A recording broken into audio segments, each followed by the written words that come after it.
আসসালামু আলাইকুম এভরিওয়ান। আজকে আমি আপনাদের সাথে একটা রেড ভেলভেট কেকের ডেকোরেশন দেখাচ্ছি। এটা ছিল 1 পাউন্ড একটা কেক।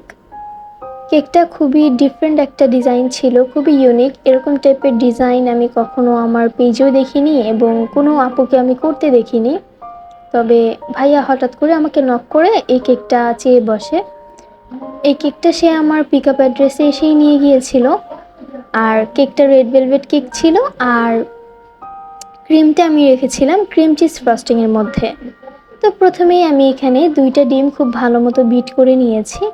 এটাকে খুব ভালো মতো বিট করার পর আমি চিনি দিয়ে দিলাম। চিনি দেওয়ার পর আমি এখানে ফুড কালার ইউজ করছি, আর তেলও দিয়েছিলাম, যেটা হয়তো বা ভিডিওতে দেখা যায়নি। শুকনো উপকরণগুলো দিয়ে আমি খুবই আলতো হাতে মিশিয়ে নিয়েছি। এই মিক্সিংটা কিন্তু অনেক ইম্পর্ট্যান্ট। খুব বেশি জোরে মিক্স করলে ডিমের ফোমটা নষ্ট হয়ে যায়, যার কারণে আর কেকটা ফুলতে চায় না। তো আগে থেকে তৈরি করে রাখা বাটার মিল্কটাও সাথে দিয়ে দিলাম।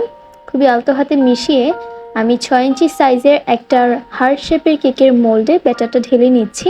কিছুটা ব্যাটার রয়ে গিয়েছিল, যেটা দিয়ে আমি পরবর্তীতে আরও একটা কেক বানিয়ে নিয়েছি, এবং সেই কেকটা দিয়ে আমি এই কেকটার ডেকোরেশন করবো আর কি। তো এখন আমি এই কেকটাকে সম্পূর্ণ ঠান্ডা করে একটা কেকের বোর্ডের উপরে ডিমোল্ড করে নিলাম। দেখতেই পাচ্ছেন কেকটা কতটা ফ্লাফি হয়েছে। এই যে উপরের ফোলা অংশটা দেখতে পাচ্ছেন, এটাকে আমি কেটে ডেকোরেশনের কাজে ব্যবহার করব।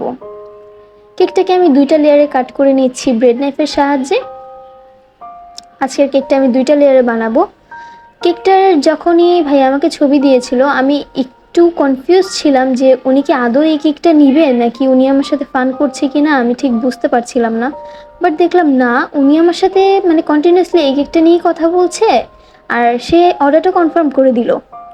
তারপর আমি ঠিক বুঝতে পারছিলাম না যে এই কেকটা আমি কিভাবে কি করব, বা এটা কেনই বা উনি নিচ্ছে। পরবর্তীতে আমি খুবই আগ্রহর সাথে তাকে জিজ্ঞেস করলাম যে ভাইয়া এই কেকটা আপনি কেন নিচ্ছেন। সে আমাকে জানালো যে সে তার ভালোবাসার মানুষের জন্য এই কেকটা নিচ্ছে, তবে সেই ভালোবাসার মানুষটা তার লাইফে আর নেই।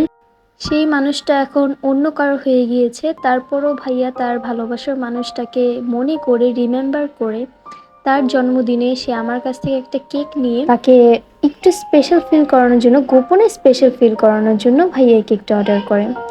সেই আপুর সাথে ভাইয়ার কোনো কন্ট্যাক্ট নেই, সে আপু অন্য কারোর ওয়াইফ হয়ে গিয়েছে। তারপরও এই ভাইয়াটা তাকে এতটাই ভালোবাসে যে তার বার্থডেতে সে নিজেই আমার কাছ থেকে কেকটা অর্ডার করছে, এবং সে নিজেই এই কেকটা সেলিব্রেট করছে আর কি।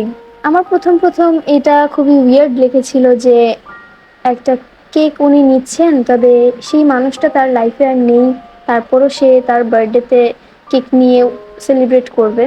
বিষয়টা একটু অন্যরকম আমার কাছে লেগেছিল। তারপরও মানে একটু কষ্টই লাগছিল কেকটা বানাতে ভাইয়ার জন্য। সে যখন আমার বাসার নিচে এসে কেকটা নিয়ে যায়, তখন তো আরও বেশি কষ্ট লাগছিল তাকে দেখে। তো কি আর করার, আমার কাজ যেটা সেটা তো আমাকে করতেই হবে। তো কেকটাকে আমি আমার মতো করে সুন্দরভাবে সাজিয়ে নিলাম, আর ভাইয়া আমাকে বলেছিল উপরে হোয়াইট চকলেট দিয়ে মাই লাস্ট লাভ এটা লিখে দিতে। আর কেকের সাইডে আমি রেড ভেলভেট কেকের ক্রাম্বসটা ইউজ করেছি। তো আজকের কেকটা কেমন লাগলো সেটা আমাকে অবশ্যই কমেন্ট সেকশনে জানাবেন।